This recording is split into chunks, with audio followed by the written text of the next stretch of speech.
માંગરોળ શહેરમાં છેલ્લા ઘણા સમયથી પાણીનો બગાડ કરી હજારો લીટર પાણી રોડ પર વહી જતું હોવાના આક્ષેપો સાથે મહિલાઓ નગરપાલિકાએ પહોંચી હતી અને પાણીના બગાડ કરતા લોકો વિરુદ્ધ કાર્યવાહી કરવા માંગ કરી હતી।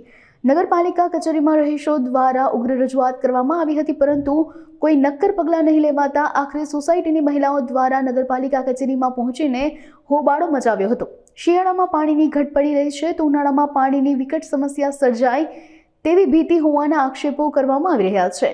નગરપાલિકા ચીફ ઓફિસર દ્વારા કર્મચારીઓને પાણીનો બગાડ અટકાવવા માટે સૂચનાઓ અપાય છે। ગટરનું પાણી રોડ ઉપર કાયમ માટે કાઢે છે। અમારા બચ્ચા સ્કૂલે જઈ શકતા નથી અને એટલું પરેશાની કરે છે અમને કે સામે બાયુ કેવા જાય તો બાયુને મારવા દોડે ને ગાળું દે। અમે આવ્યા નગરપાલિકામાં કાનુગા પડ્યો અને આ ચોક ગયો મતવાના ચોકમાં અત્યારે ગોઠણ પાણી જાય એવું પાણી છોડે છે લોકો। નગરપાલિકાને ઓછામાં 45 46 અરજી દીધેલી છે, એનો કોઈ જવાબ નથી।